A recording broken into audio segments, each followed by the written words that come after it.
Good afternoon, everyone. I'm Maureen O'Neill, and I chair the board of the UN Research Institute for Social Development. Welcome to this launch of UNRISD Classics, The Power of Knowledge. And I was happy to see that we've even got, from the past, an UNRISD Classic member of the staff, Gore, who is over here. I was delighted to see he joined us for this really quite momentous occasion. Up on the screens, if you can read them from where you're sitting, you have a message from Michael Moeller, who's the acting DG for the United Nations office at Geneva. And he says it very well. UNRISD Classics showcase the best of UNRISD research on social justice, equity, and sustainability over the past 50 years. The powerful insights highlight the innovation and forward thinking that drives the collective efforts of the United Nations family and our partners to advance peace, rights, and well-being for all. As our shared challenges become increasingly complex and interconnected, we need to nurture these research and analytical capacities to find more sustainable long-term solutions based on evidence and promising practice.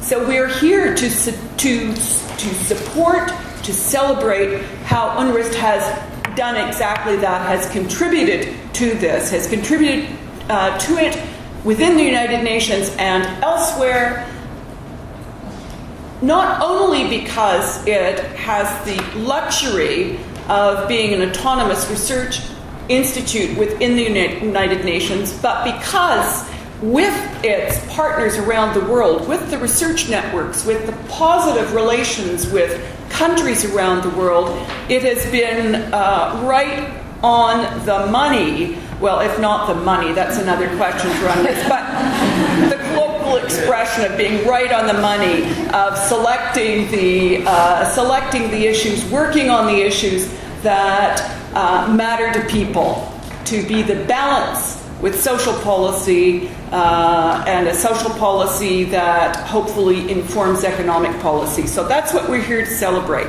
UNRISD Classics is a set of 3 volumes, and with really, I think, almost the most beautiful postcards advertising them, that also UNRISD, always creative, derived from a competition of young artists. I think just the fact that this is how this is being advertised sums up some of the best qualities of UNRISD. So the 3 volumes, Social Policy and Inclusive Development, Gendered Dimensions of Development, and Socially Sustainable Development, bring together 50 selected essays from 50 years of UNRISD research. And these contributions both highlight some of the Institute's most influential and groundbreaking research, and through new introductions demonstrate their relevance to today's development debates. And looking back and looking at the time period within which some of this work has been done, it's only that way that you actually can determine that UNRISD was ahead of the curve, that they were ahead of other institutions in focusing on what mattered for people at that time. So for this event, we have a panel of dynamic speakers and who will engage with the role of research in development policy and practice, both within and, of course, beyond the UN context, and look much more broadly at how ideas can have influence and have had influence. This legacy will serve as a backdrop and, as we hope, an inspiration for reflection and for discussion among us today. So we hope that you will be ready to share your insights regarding the different kinds of research and the related research institutions within the UN system in the context of what you all know are continuous demands for improving knowledge and the evidence base of policy making within, however, its accompanying risks of seeking short-term and simple solutions and a focus and also a focus on best practice research. We know that it's often very hard for those of us who have been close to national policy processes or international policy process sometimes to actually discern where evidence has come into the discussion.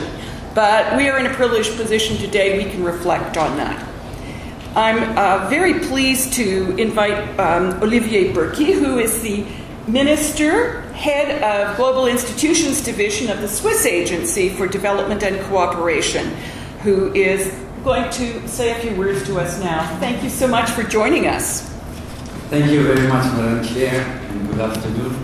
Well, I don't know how I feel to take the floor just after the money issue, but I think I've been invited to say a few words about in the donor or let's say supporter and partner perspective for UNRISD, and I'm actually really glad to do that on that special occasion. Although I must say 50 years of experience in 3 minutes is a bit of a challenge, so I won't even try. Rather, let me mention maybe 3 points where we at SDC, the Swiss Agency for Development and Cooperation, see both the importance of the Institute and the merit of our collaboration. I would say first, it's a matter of mandate of the Institute and self-interest for SDC.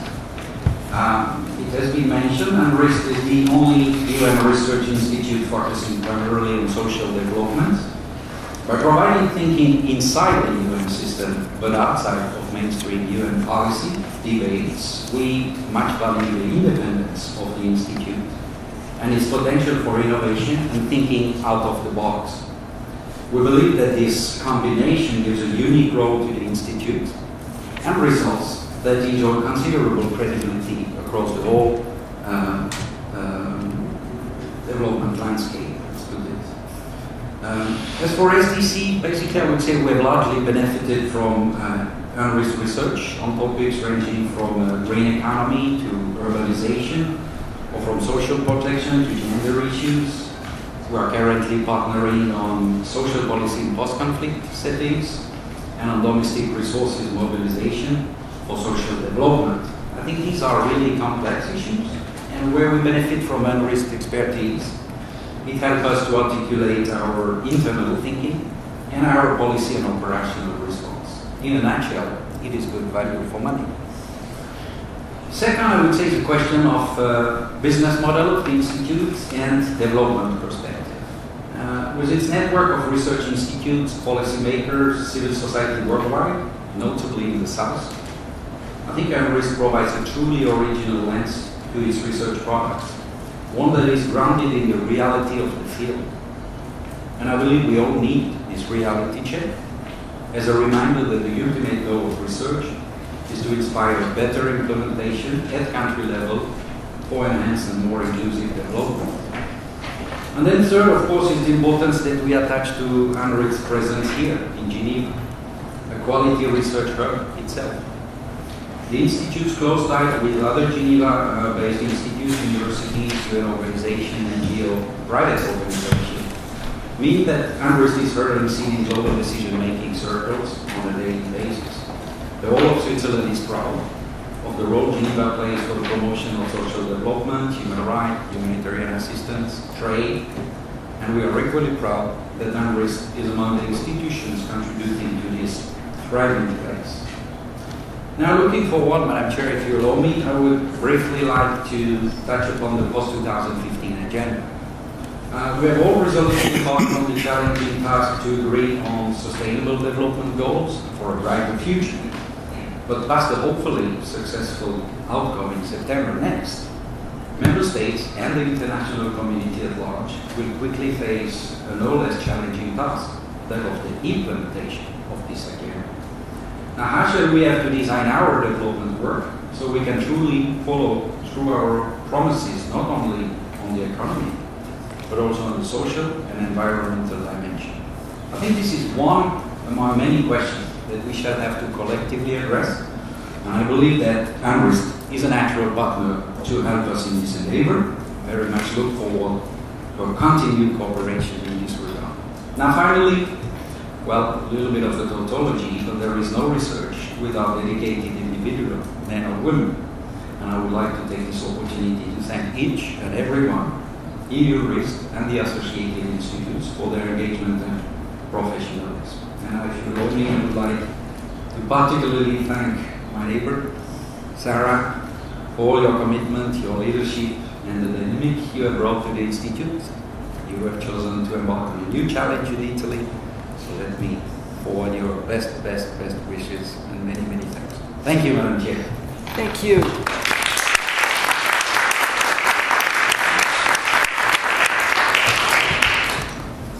Thank you very much. And now I'd like to. Yeah, Sarah first. I was moving right. Olivier just said goodbye to you, so I was already moving on to your chat today.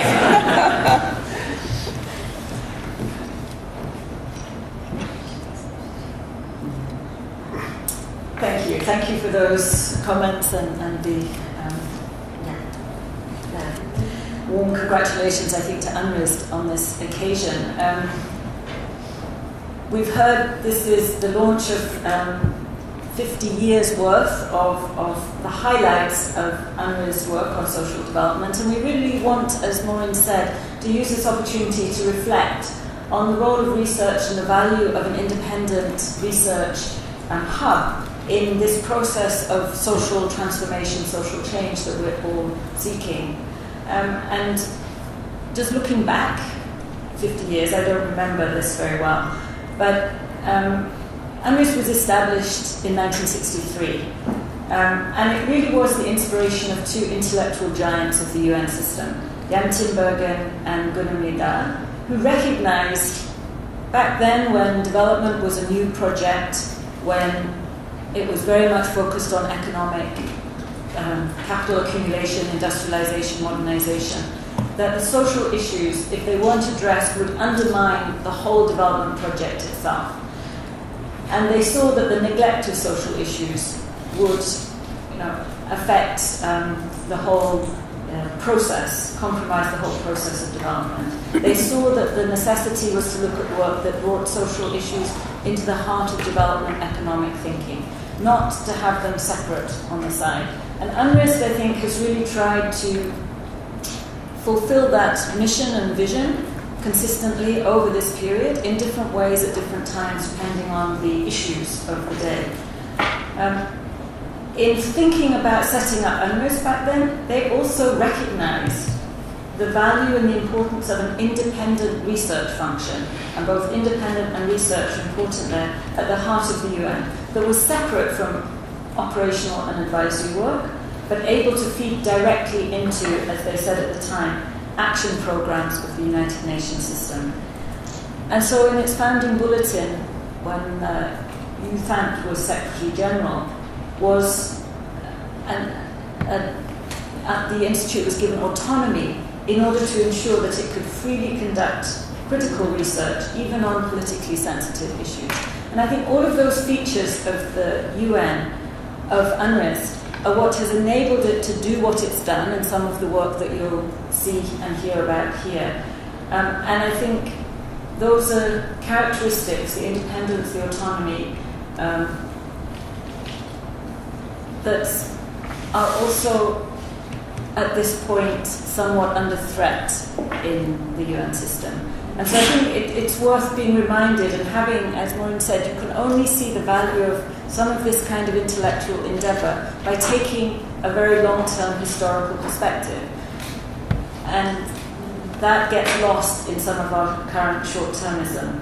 But I would suggest that today's realities demonstrate the continued importance of this founding vision.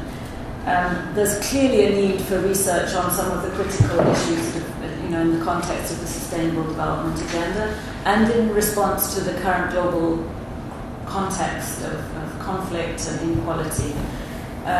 There's need for research that informs about operational work, but that is independent. And I think today's realities also remind us that we need to keep revisiting some of the work that we've done in the past, some of the ideas that have been current in the past need to keep being revisited, some of the issues need to be renegotiated, priorities redefined. And I think we can see this when we look at some of the work in the volumes.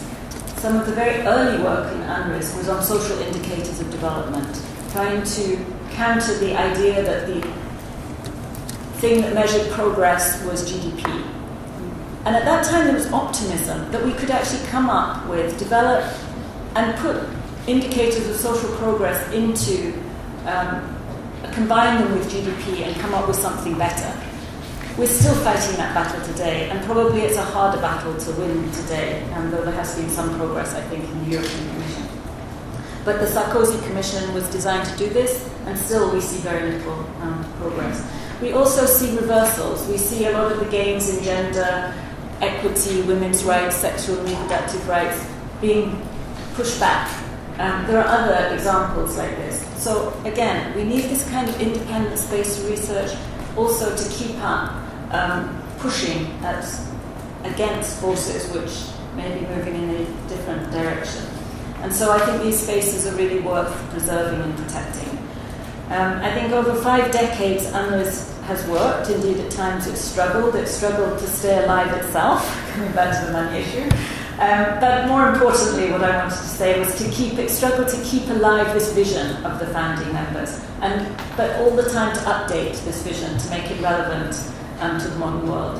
I think it's really been behind within the UN system and more globally the expansion of what we mean by social development. And it's taken on at different times more radical issues, it's expanded, it's challenged powerful actors. In the words of one of the introductions, it's played David to the Goliath of international development. It's been bold and controversial at times. I think the volumes themselves bring together work going back to the 60s, and you can see these issues that have been ahead of the curve, as has already been mentioned, issues sometimes that are on the agenda, but where UNRISD has tackled them in a different way and brought different perspectives to bear on issues such as the illicit drugs, ethnic conflict, political violence. It's highlighted most recently, I think, importantly, inequalities, which have obviously become a major issue on the global agenda. So in making this selection from obviously a huge amount of work, we reviewed a lot of papers.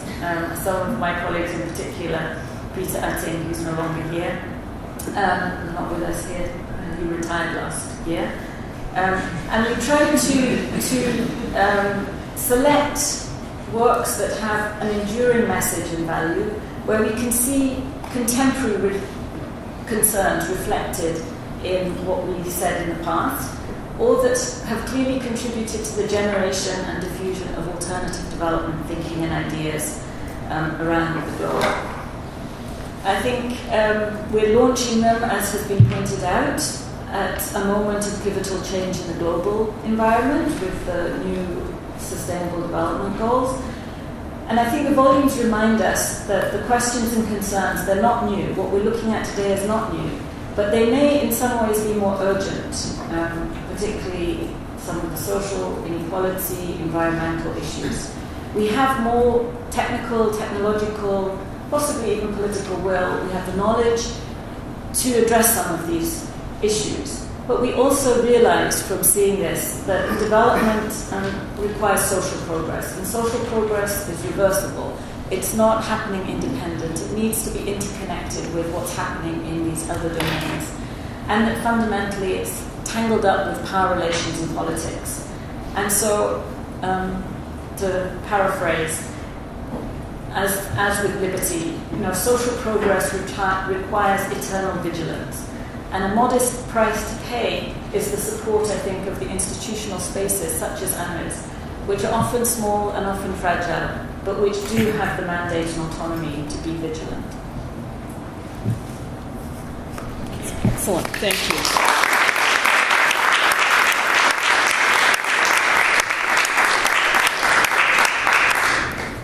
And inspired by Sarah, we will now move on to the panel. So Il-Chong Lee, the research coordinator at UNRISD, is going to moderate and introduce as well. Yeah, okay, thank you very much. I'm Il-Chong Lee, research coordinator of UNRISD, and I'm very much honored to moderate this session. I think the classics, by definition, means the works in the past, but reading classics is about future. It's our endeavor to look for a better future, to make better future.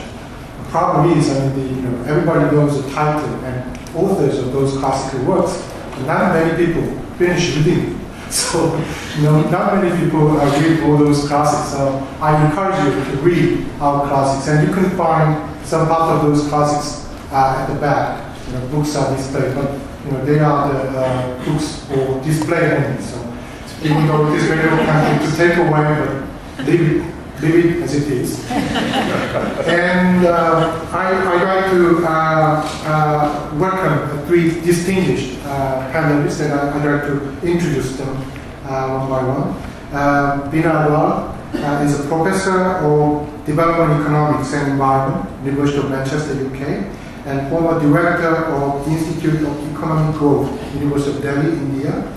She has held a number of international and national posts, including Vice President of the International Economic Association and the first Southern President of the International Association for Feminist Economics.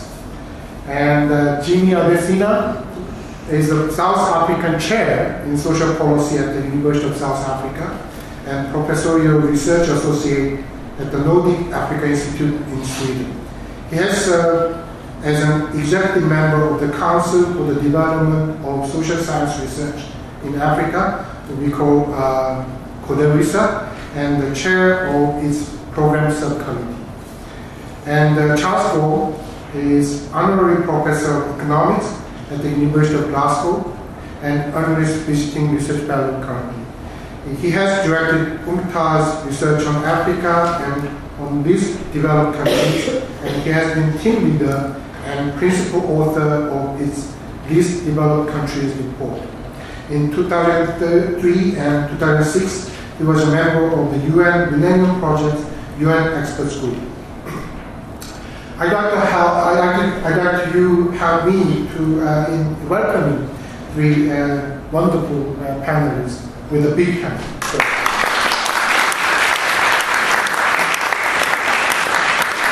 And because we have a wonderful guest, and the question should be very delicate.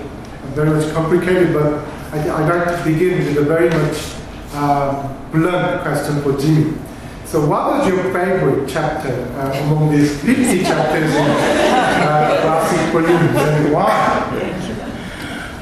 Well, I think first is to congratulate UNRISD for putting these volumes together. I mean, I have no doubt that this will be primal reference materials in the field of social development and social policy. It's a very difficult question, especially when you go through the various chapters, and in particular the volume on social policy and inclusive development, which is kind of my own area. But you asked for one, and I will have to settle on Tandika Mkandawire's chapter on social policy in a development context, and that is no reflection on the other chapters in the volume or in the series. But this is really for 6 different reasons. One is that it was the chapter that launched the social policy in development context research program at UNRISD. And in a way, it's a research program. It's a lead into a research program. It's a research program that came to be a defining and distinct, to make a defining and distinct contribution to the field of social policy, and development, especially in the context of the global thrust, and shift away from a very robust, wider vision of social policy to a residual and safety net approach. And we are not out of that, They come in different ways. There are also glosses put on this thing, but we're still stuck in that context. And second, for the field itself of social policy, is that the research program, will initiate what I call a shift from the OECD bias in the study of social policy.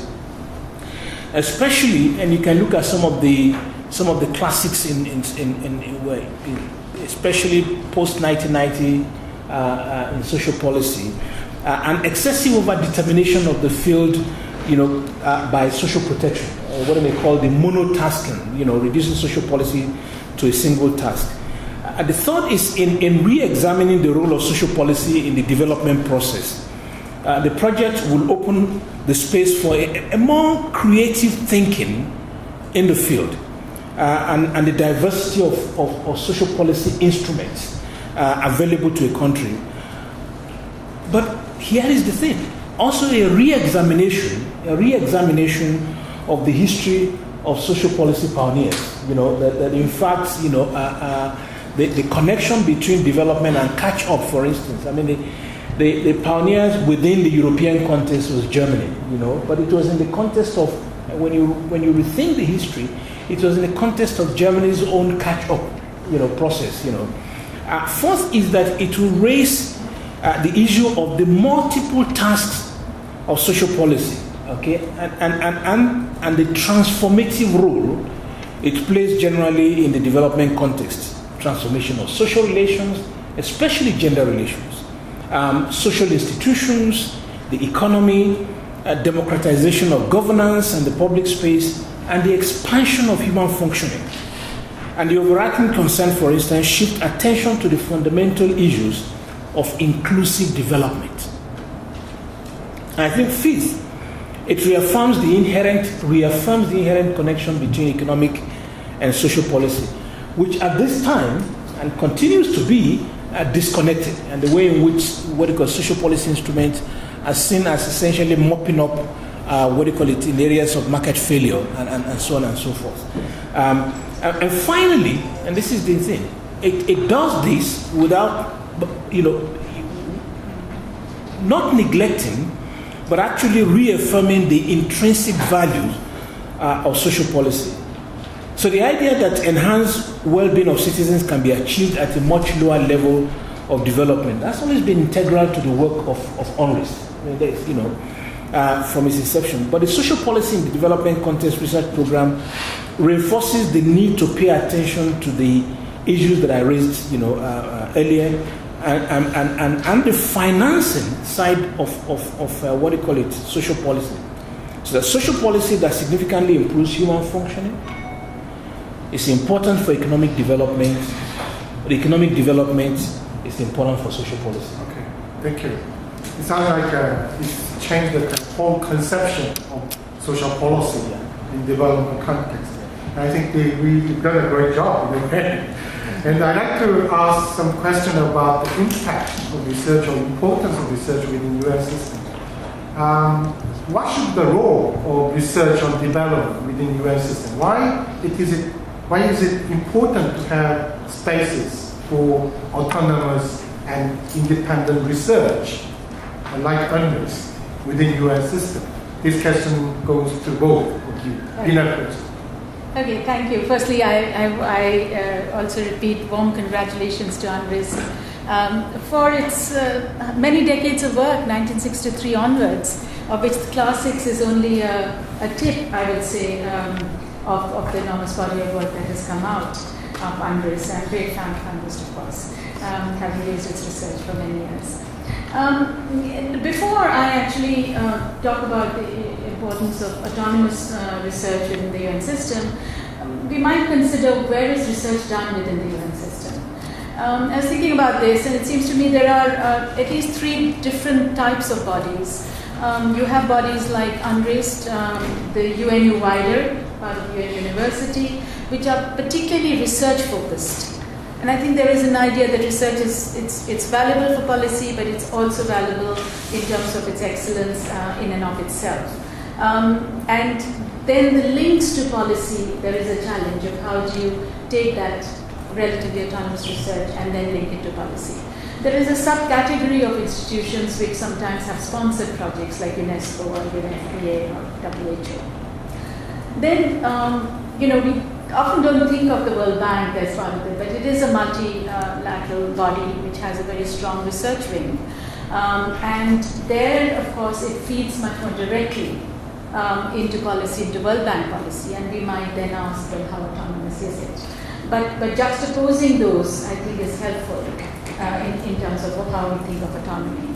And then we have the Human Development Report, the World Development Report, which are background papers done by researchers who have a degree of autonomy in where they are based. How that is actually picked up by the reports, of course, depends on the structure and ideology of the UN.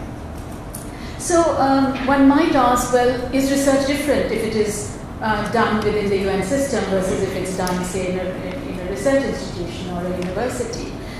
Certainly, I think there is an expectation that research will make a difference to policy in general, but particularly within the UN. And this is the point that, when Sarah talked about it and how it started, would it feed into a change in the way the UN pushes its own policies in terms of perception? Now, it seems to me that autonomy in research such as UNRISD is important because we need institutions which promote research, not just beyond political influence, but also donor influence, if you like, and if that is at all possible. And they need to play a role for agenda setting and agenda shifting. Because otherwise you're simply replicating what's there. And I want to use a couple of examples. So if you take, for instance, UNRISD's work on the care economy, I would see that is an important part of agenda setting. Because the challenges, one thinks of care, but the challenges are at many levels. The care economy is about, for instance, all the work that is done in relation to elder care, child care. A lot of it is done by women, a lot of it is done within the home, and a lot of it is invisible. So in calling attention to that, you are challenging standard economic theory, which assumes that the household is this unitary category with people having common interests and preferences. You disaggregate the household and you shift. So economic theory itself has shifted by these recognitions of inequality within the household towards a more bargaining approach, if you like, to how you think of the household. The second, of course, is the question of data and accounting. We say, fine, how do we make what's invisible visible? So can you integrate what's done under the care economy in national income accounts? Now that was a big challenge posed by the Sarkozy Commission, because Nancy Folbre and I were the only two women out of this body of 24 who were on the commission. And this was one important element of bringing this in.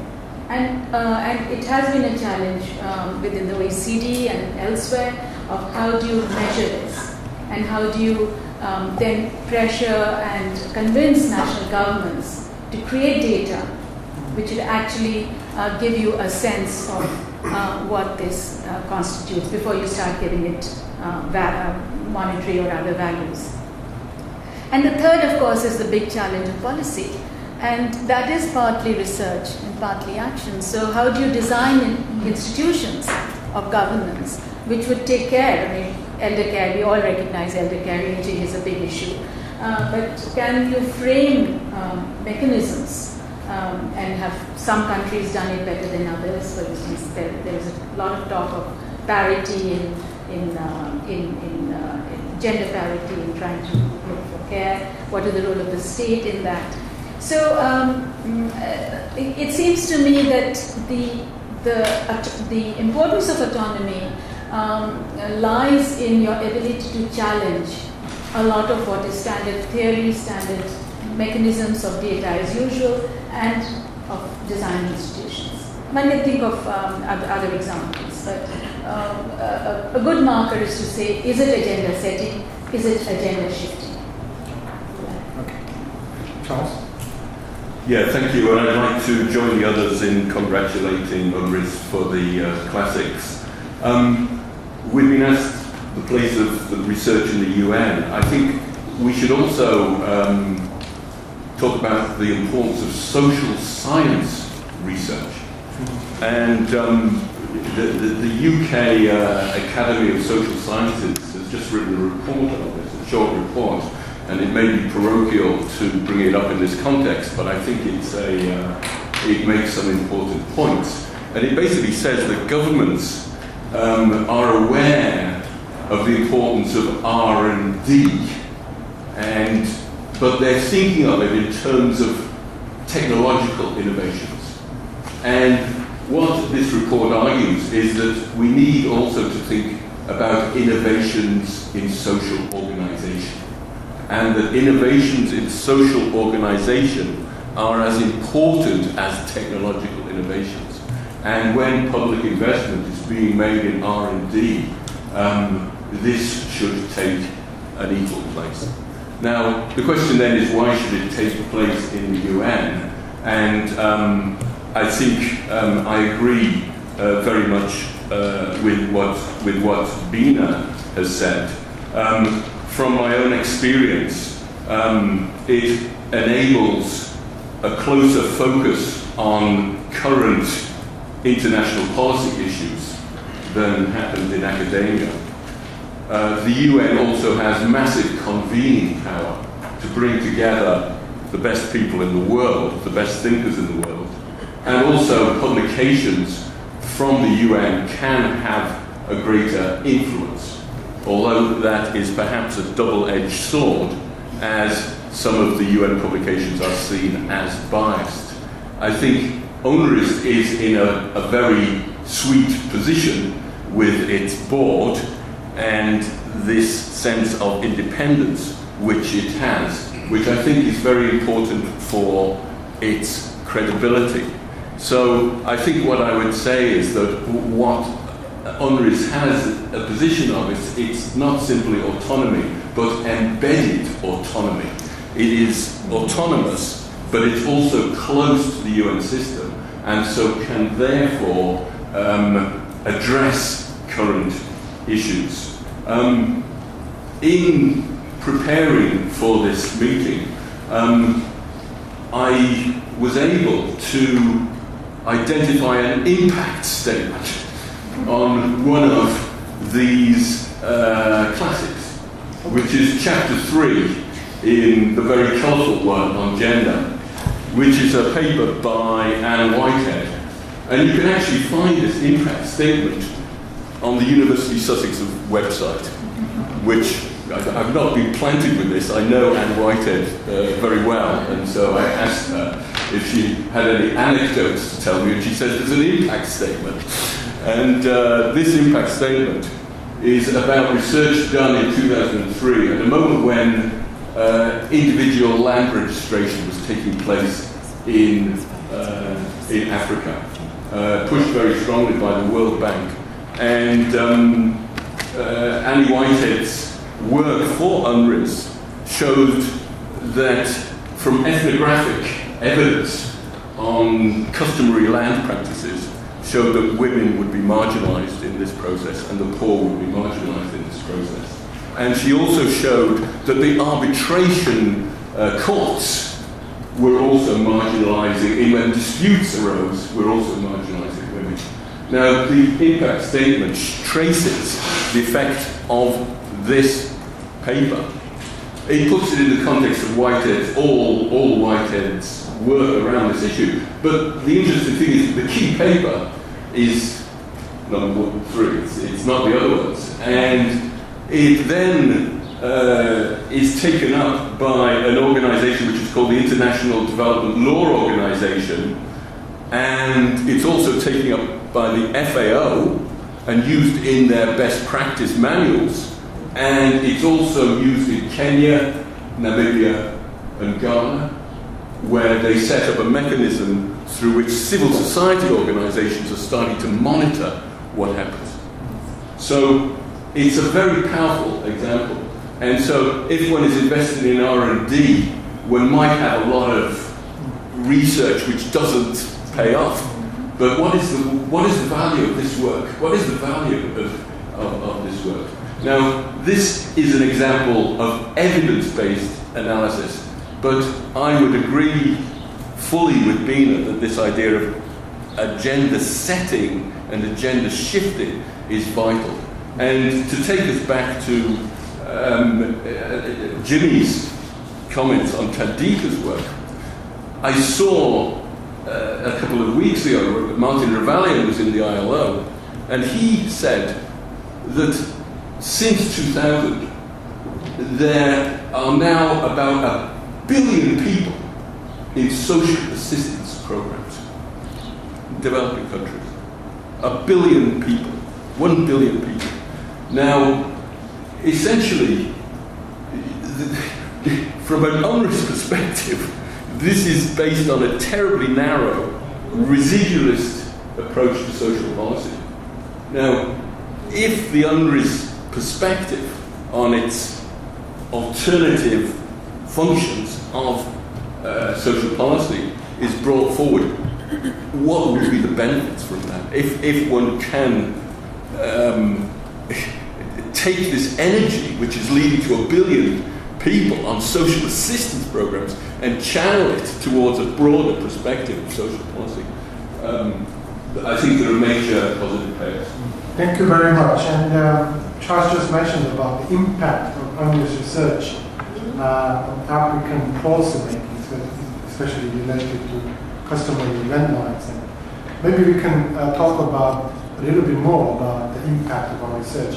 I mean, Jimi, you have been involved in educating and training a lot of civil servants from different African countries in Africa. And what's your kind of impression about the impact of research when you teach and educate those civil servants?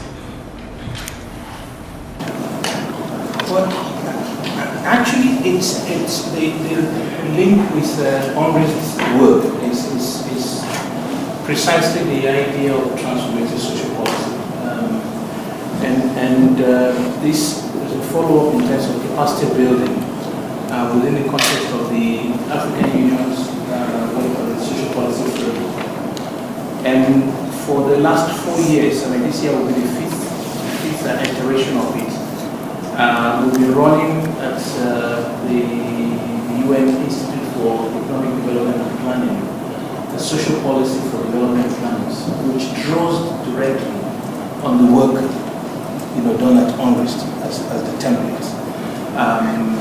And it's understood as a long-term perspective on this, and will bring together between 22 and 25 civil servants, different levels of seniority.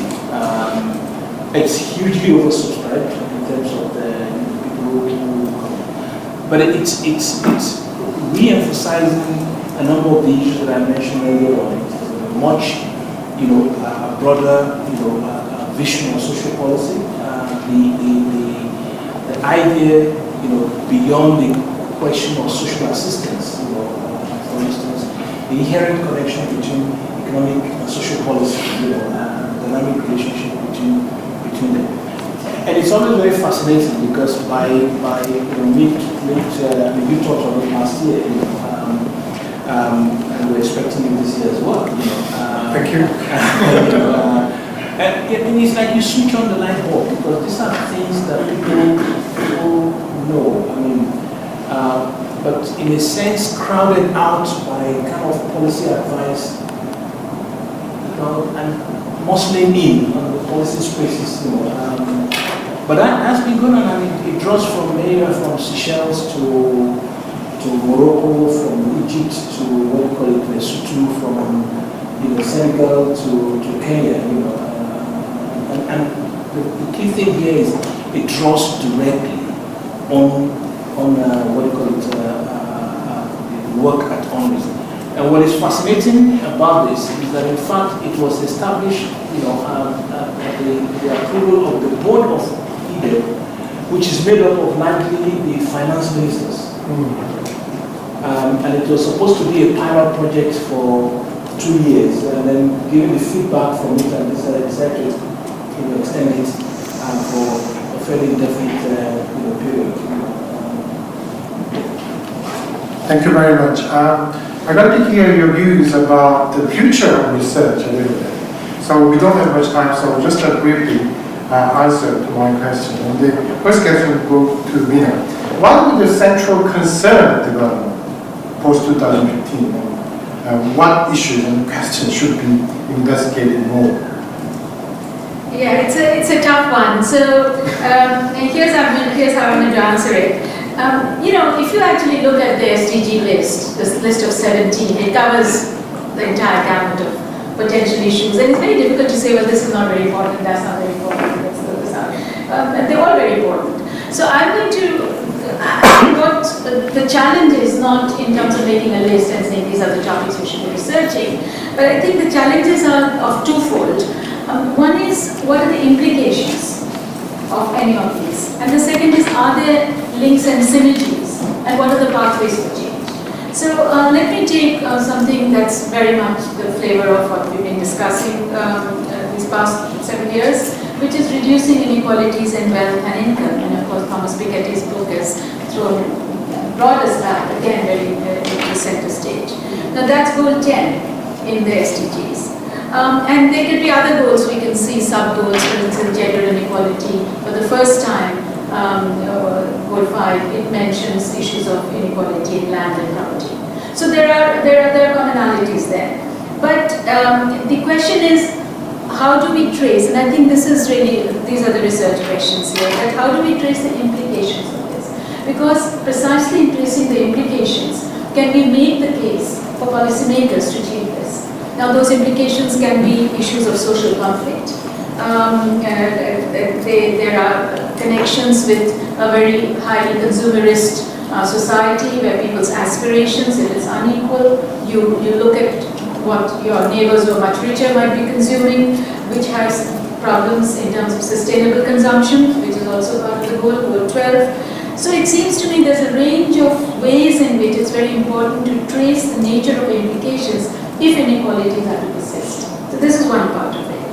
The second part of it is that what are the pathways of, say, if we agree that inequalities have to be reduced, both within countries and across countries, what are the pathways?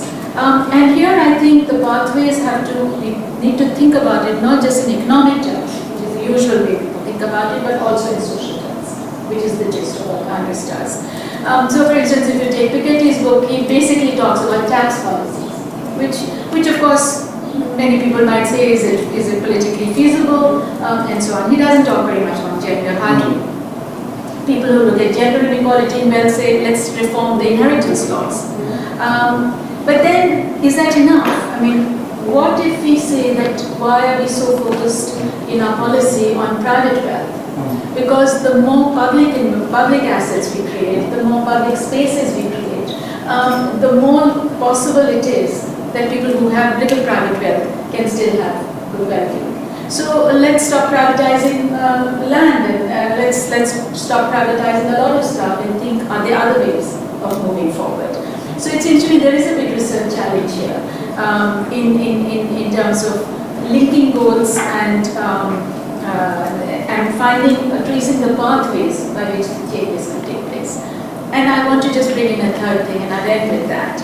I think institutions of governance are absolutely key in thinking about this, in issues of inequality. So we tend to think of institutions of private property, as I said, tax, inheritance, all these are private property institutions. But a shift on this would be thinking of more cooperative solutions, because when we talk about public goods, you talk about forests, you talk about water, you talk about commons, you're talking about governance of those across people.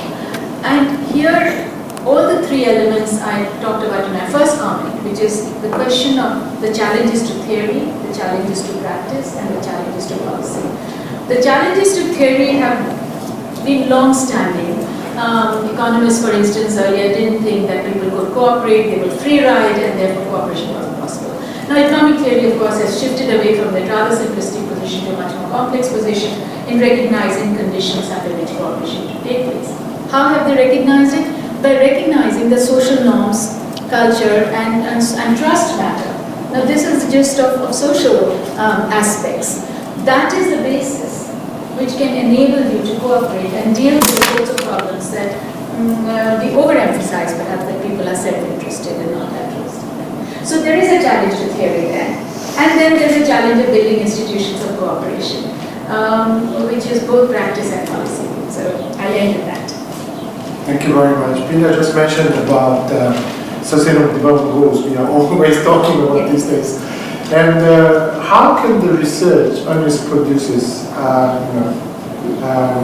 support or inform policymakers or making strategies to achieve Sustainable Development Goals? And I think this question goes to Charles, because you've been involved in making strategies for achieving Millennium Development Goals and reviewing the process of development goals. So maybe you have some ideas about the future of research. Thank you. I think I made conceptual points about the agenda, and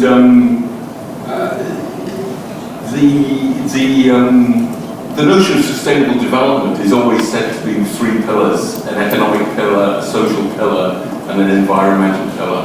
And there's a central concept, organizing concept, which links the economic pillar with the environmental pillar, which is the green economy. There is a central concept linking the economic pillar with the social pillar, which is inclusive development. But there is a gap, conceptually, in the link between the environmental pillar and the social pillar. And UNRISD has started to try to fill this gap with the concept of the green society, but this has not had any traction. I think the person who has made most progress in filling this gap is someone called Kate Ranworth, who wrote about a safe and just space for humanity, and talked about a donut in which there were minimum living standards together with planetary boundaries beyond which resource use couldn't go. And so the problem was to find progress between these boundaries. But what I would say to UNRISD is that there is a great opportunity to build on its work, which it is already done on inclusive development, to try to fill this gap of the relationship between the environmental pillar and the societal pillar. President Lula, when he first made the case for a Rio +20 conference, said social equality is our best weapon against the planet's degradation. It is unacceptable that the cost of the irresponsibility of the privileged few should be shouldered by the dispossessed of the earth. And our common heritage can only be salvaged by a new and more balanced distribution of wealth. And I think this is the space which UNRISD must move into, not leaving what it is doing already on inclusive development, but extending it. So it should not only look at the idea that the economy is embedded within society, but also the idea that the society is embedded within the environment, and try to put that all together. Thank you very much. 3 volumes, 50 essays from 50 years of UNRISD research are available online very soon. So you can download and you can disseminate those volumes essays to your friends, colleagues who want to change the world. Thank you very much. We better start here. Thank you very much for being here.